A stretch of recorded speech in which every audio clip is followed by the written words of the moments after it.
Welcome to day 35 of our 260-day Bible reading plan.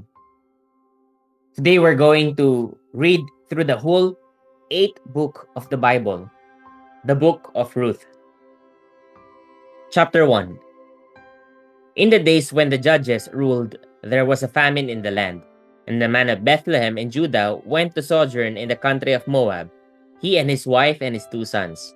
The name of the man was Elimelech, and the name of his wife, Naomi, and the names of his 2 sons were Mahlon and Chilion. They were Ephrathites from Bethlehem in Judah. They went into the country of Moab and remained there. But Elimelech, the husband of Naomi, died, and she was left with her 2 sons. These took Moabite wives. The name of the one was Orpah, and the name of the other, Ruth. They lived there about 10 years, and both Mahlon and Chilion died, so that the woman was left without her 2 sons and her husband. Then she arose with her daughters-in-law to return from the country of Moab, for she had heard in the fields of Moab that the Lord had visited his people and given them food. So she set out from the place where she was with her 2 daughters-in-law, and they went on the way to return to the land of Judah. But Naomi said to her 2 daughters-in-law, "Go, return, each of you to her mother's house. May the Lord deal kindly with you, as you have dealt with the dead and with me. The Lord grant that you may find rest, each of you in the house of her husband." Then she kissed them, and they lifted up their voices and wept. And they said to her, "No, we will return with you to your people." But Naomi said, "Turn back, my daughters. Why will you go with me? Have I yet sons in my womb that they may become your husbands? Turn back, my daughters, go your way, for I am too old to have a husband.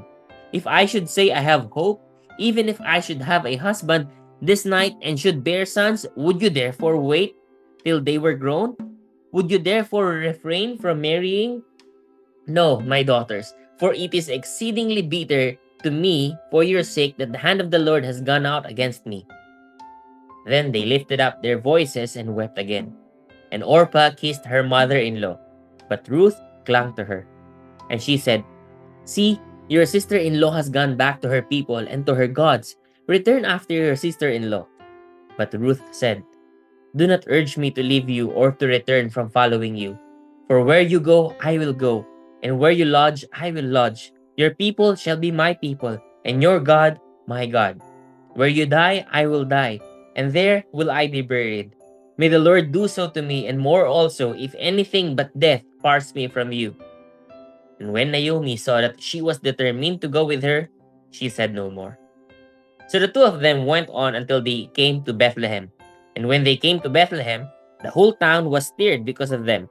And the woman said, "Is this Naomi?" She said to them, "Do not call me Naomi, call me Mara, for the Almighty has dealt very bitterly with me. I went away full, and the Lord has brought me back empty. Why call me Naomi, when the Lord has testified against me, and the Almighty has brought calamity upon me?" So Naomi returned, and Ruth the Moabite, her daughter-in-law, with her, who returned from the country of Moab, and they came to Bethlehem at the beginning of barley harvest. Chapter 2. Now Naomi had a relative of her husband's, a worthy man of the clan of Elimelech, whose name was Boaz. And Ruth the Moabite said to Naomi, "Let me go to the field and glean among the ears of grain after him, in whose sight I shall find favor." And she said to her, "Go, my daughter." So she set out and went and gleaned in the field after the reapers. And she happened to come to the part of the field belonging to Boaz, who was of the clan of Elimelech. And behold, Boaz came from Bethlehem. And he said to the reapers, "The Lord be with you." And they answered, "The Lord bless you." Then Boaz said to his young man who was in charge of the reapers, "Whose young woman is this?" And the servant who was in charge of the reapers answered, "She is the young Moabite woman who came back with Naomi from the country of Moab." She said, "Please let me glean and gather among the sheaves after the reapers." So she came, and she has continued from early morning until now, except for a short rest. Then Boaz said to Ruth, "Now listen, my daughter. Do not go to glean in another field or leave this one, but keep close to my young women. Let your eyes be on the field that they are reaping, and go after them. Have I not charged the young men not to touch you? And when you are thirsty, go to the vessels and drink what the young men have drawn." Then she fell on her face, bowing to the ground, and said to him, "Why have I found favor in your eyes, that you should take notice of me, since I am a foreigner?" But Boaz answered her, "All that you have done for your mother-in-law since the death of your husband has been fully told to me, and how you left your father and mother and your native land and came to a people that you did not know before. The Lord repay you for what you have done, and a full reward be given you by the Lord, the God of Israel, under whose wings you have come to take refuge." Then she said, "I have found favor in your eyes, my lord, for you have comforted me and spoken kindly to your servant, though I am not one of your servants." And at mealtime, Boaz said to her, "Come here and eat some bread and dip your morsel in the wine." So she sat beside the reapers, and he passed to her roasted grain. And she ate until she was satisfied, and she had some left over. When she rose to glean, Boaz instructed his young men, saying, "Let her glean even among the sheaves, and do not reproach her. And also pull out some of the bundles for her, and leave it for her to glean, and do not rebuke her." So she gleaned in the field until evening. Then she beat out what she had gleaned, and it was about an ephah of barley. And she took it up and went into the city. Her mother-in-law saw what she had gleaned. She also brought out and gave her what food she had left over after being satisfied. And her mother-in-law said to her, "Where did you glean today? And where have you worked? Blessed be the man who took notice of you." So she told of her mother-in-law with whom she had worked and said, "The man's name with whom I worked today is Boaz." And Naomi said to her daughter-in-law, "May he be blessed by the Lord, whose kindness has not forsaken the living or the dead." Naomi also said to her, "The man is a close relative of ours, one of our redeemers."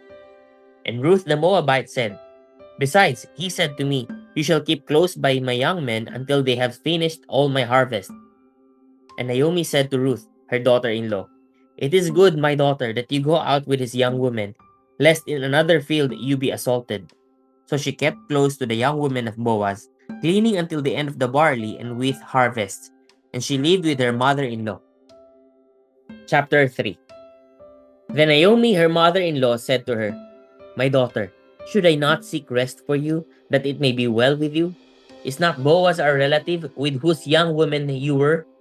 See, he is winnowing barley tonight at the threshing floor. Wash therefore and anoint yourself, and put on your cloak, and go down to the threshing floor. But do not make yourself known to the man until he has finished eating and drinking. But when he lies down, observe the place where he lies. Then go and uncover his feet and lie down, and he will tell you what to do." And she replied, "All that you say I will do." So she went down to the threshing floor and did just as her mother-in-law had commanded her. And when Boaz has eaten and drunk, and his heart was merry, he went to lie down at the end of the heap of grain. Then she came softly and uncovered his feet and lay down. At midnight the man was startled and turned over, and behold, a woman lay at his feet. He said, "Who are you?" And she answered, "I am Ruth, your servant. Spread your wings over your servant, for you are a redeemer." And he said, "May you be blessed by the Lord, my daughter. You have made this last kindness greater than the first, in that you have not gone after young men, whether poor or rich. And now, my daughter, do not fear. I will do for you all that you ask, for all my fellow townsmen know that you are a worthy woman. And now it is true that I am a redeemer, yet there is a redeemer nearer than I.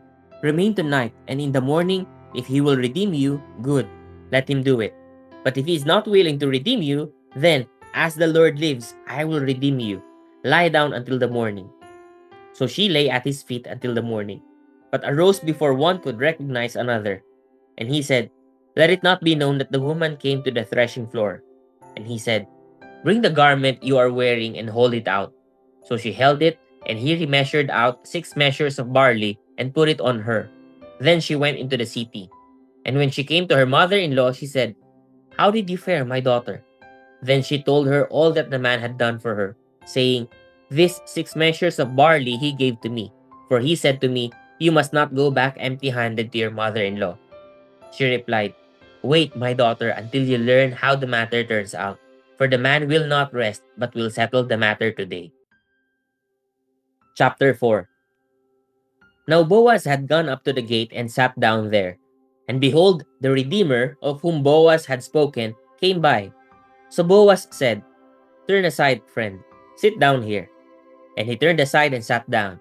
And he took 10 men of the elders of the city and said, "Sit down here." So they sat down. Then he said to the Redeemer, "Naomi, who has come back from the country of Moab, is selling the parcel of land that belonged to our relative Elimelech. So I thought I would tell you of it and say, buy it in the presence of those sitting here and in the presence of the elders of my people. If you will redeem it, redeem it. But if you will not, tell me, that I may know, for there is no one besides you to redeem it, and I come after you." And he said, "I will redeem it." Then Boaz said, "The day you buy the field from the hand of Naomi, you also acquire Ruth the Moabite, the widow of the dead, in order to perpetuate the name of the dead in his inheritance." Then the Redeemer said, "I cannot redeem it for myself, lest I impair my own inheritance. Take my right of redemption yourself, for I cannot redeem it." Now this was the custom in former times in Israel concerning redeeming and exchanging. To confirm a transaction, the one drew off his sandal and gave it to the other, and this was the manner of attesting in Israel. So when the Redeemer said to Boaz, "Buy it for yourself," he drew off his sandal. Then Boaz said to the elders and all the people, "You are witnesses this day that I have bought from the hand of Naomi all that belonged to Elimelech and all that belonged to Chilion and to Mahlon. Also Ruth the Moabite, the widow of Mahlon, I have bought to be my wife, to perpetuate the name of the dead in his inheritance, that the name of the dead may not be cut off from among his brothers and from the gate of his native place. You are witnesses this day." Then all the people who were at the gate and the elders said, "We are witnesses. May the Lord make the woman who is coming into your house like Rachel and Leah, who together built up the house of Israel. May you act worthily in Ephrathah and be renowned in Bethlehem. And may your house be like the house of Perez, whom Tamar bore to Judah, because of the offspring that the Lord will give you by this young woman." So Boaz took Ruth, and she became his wife. And he went into her, and the Lord gave her conception, and she bore a son. Then the woman said to Naomi, "Blessed be the Lord who has not left you this day without a redeemer, and may his name be renowned in Israel. He shall be to you a restorer of life and a nourisher of your old age. For your daughter-in-law who loves you, who is more to you than 7 sons, has given birth to him." Then Naomi took the child and laid him on her lap and became his nurse. And the women of the neighborhood gave him a name, saying, "A son has been born to Naomi." They named him Obed. He was the father of Jesse, the father of David. Now these are the generations of Perez. Perez fathered Hezron. Hezron fathered Ram. Ram fathered Aminadab. Aminadab fathered Nahshon. Nahshon fathered Salmon. Salmon fathered Boaz. Boaz fathered Obed. Obed fathered Jesse. And Jesse fathered David. That is the end of the book of Ruth. Praise God for the reading of His word.